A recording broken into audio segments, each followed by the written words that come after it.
Light up your fire. Today and in this cycle, we're going to explore language as inner architecture. When we talk about communication, most conversations focus on what we say. We chase the right words because we value clarity, of course, and fluency, and rightly so. But before meaning is interpreted, structure is already at work. Language is not just a vehicle for ideas. There are other aspects of it that are often overlooked. Language affects underlying emotions, for example. It subtly signals who gets to take up space and how. You can hear this in simple moments. Take two people, for example, saying the same thing in a meeting. One person sounds grounded, the other sounds more like they're asking for approval. It's all in the how something is expressed, not what is expressed. And that's because the same message can have a different structure. And this is especially visible and clear for multilingual speakers. It can be something as small as you not being sure that the words you picked are the right ones, for example. That uncertainty then moves into how the rest of the sentence is being expressed. And it's insecurity now doing all the shaping. Think of the inner architecture of language like a scaffolding that rests on a whole causal chain that creates meaning through different pillars, such as inner narrative, somatic coherence, sentence structures, voice, breath, and tone, each one shaping the next. So it's your nervous system shaping how you show up, especially in high stakes moments. Have you noticed how certain sentence forms open a room? Some feel expansive, others create distance. Some forms make you feel like you need to rush or justify or slow down, even when you know exactly what you mean. That's because you're being influenced by the energy in the room quite unconsciously before you even catch it. And you do catch it, though. That's the thing, you see. It's the speed at which these reaction catches unawares, because of course we're able to see them, but it's often too late when we do. And the more sensitive you are, the more easily the energy in the room can destabilize you in those moments. And once you're destabilized, you're already triggered, and it's too late to smooth things out.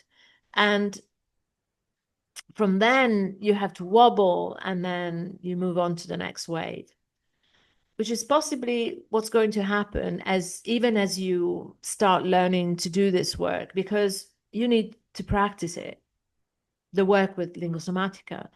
Of course, picking up on energy is also an exquisite human ability to sense your audience. And when you're regulated on the fly, you're then able to modulate your delivery for maximum human connection. And that's beautiful. And this reminds me of what Miles Davis once said about playing the wrong notes when improvising in jazz. He said something like, it's not the note you play that's wrong, it's the note you play afterwards that makes that right or wrong.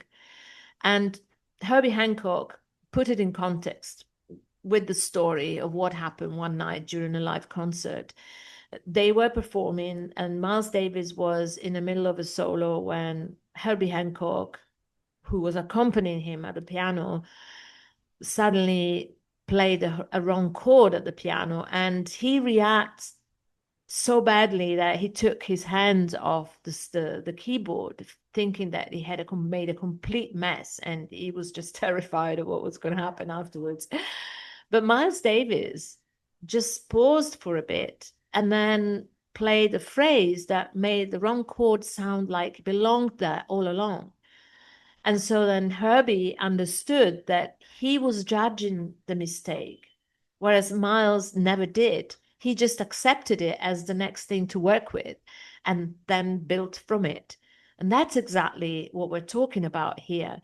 You do get destabilized, you wobble, and that's the wrong chord, and it always happens. There's always room for any kind of mistake, but the audience isn't watching for perfection. They're watching what you do next, and that's where your credibility lives. The best way to do that is to catch it in real time. Accept that it's going to happen for a start, and catch it in real time, and then you intervene with a response, not a reaction, because you take everything in the present moment rather than judging. This requires being absolutely present in the moment and in your body, just like a surfer catching a wave. Because most of this happens automatically, before intention, before you even realize. Your nervous system processes things faster than you notice, as you know, until you learn to be somatically aware and connected on the fly. Then you can catch it because, as I said, you surf. The key here is not to force authority, but to notice where it leaks out. So then you can ask yourself, where does my breath change in those moments? Where do I rush to explain? Where does my voice pulls back? These are not flaws.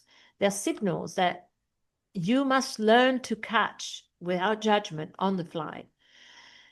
But that takes time and practice. It's like a psychosomatic gym.